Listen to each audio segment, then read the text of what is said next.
One time. I'm excited to talk about this because this is one of your first big pieces that you've written for the Cannabist. It's the definitive guide on what states are voting on medical recreational in November. You know, we've heard probably 10, 15 state names thrown around, but really it takes a lot to actually get that ballot on the ballot, that initiative on the ballot. So walk us through your story, your reporting. What are some of these states that we absolutely know will be voting on recreational marijuana in November? Sure, and it's still it's still a moving target for some. Okay. But the ones we know for rec are, and forgive me if I miss one, but so it's California, Maine, Massachusetts, as well as Nevada. And then on the medical side is Arkansas and Florida.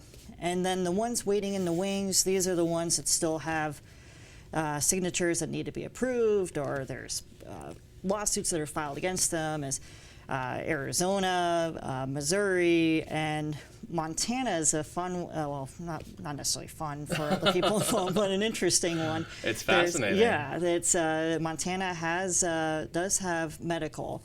However, those regulations, the laws are pretty strict. So there's a bill, there's an initiative to help expand those a little bit to make it to make the medical dispensaries more accessible to others in the end, to more residents. And then on the other side, there's a bill that would just strip that entirely out of that would strip the medical marijuana law. You know, in Montana. Yep. Wow.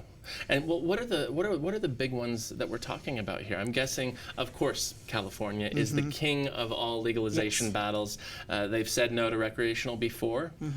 They just got a couple major investments in that this week, the pro-legalization side. But so talk a little bit about that. Also, what's the big one on the medical side? Sure. Well, California, yes, you do have they have the backing of Sean Parker from Napster, who's just plunked millions into that. And don't you love that Sean Parker will forever be known as Napster? Whatever else that guy does, he brought us Napster. Helped destroy Morris's business. He did help destroy my business. Oh man, thanks a lot, Sean Parker.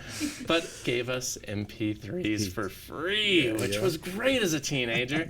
Anyway, sorry to interrupt you. That's all right. California, Sean Parker. California, and then in terms of just the sheer size of California and its prominence, it is looked at as a potential linchpin for what could be a nationwide movement to legalize. So I know a lot of people are really focused on, well, if California goes, what will that mean? Where else will the dominoes fall? Right, and that is the big domino. World's 8th largest economy, by the way. California. That was 6th. Oh, well, I read 8th in a pretty reputable source, but I don't know. That was also a year ago. So 6 on the internet. So. Well, mine was also on the internet. It was just U.S. News and World Report or something.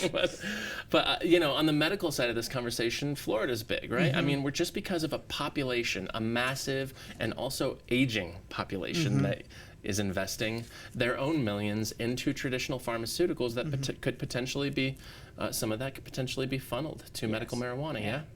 Certainly, and I think also Arkansas is looked at as a unique case too, because that is a key state in the South, and you got to wonder if maybe others are looking around there, see, well, if Arkansas passes, where that might lead other states as well. And what's fascinating about what you just said too is, like, the South is almost this impenetrable, you know, has this force field around it. Sure, there's some CBD only laws in there, but yeah, I mean, there's not a lot of medical marijuana in the South United States. So that's big. We're definitely keeping an eye on Arkansas, and it's also fascinating to think that Arkansas voters are definitely voting on medical marijuana in November. Wow, we're gonna see where that goes.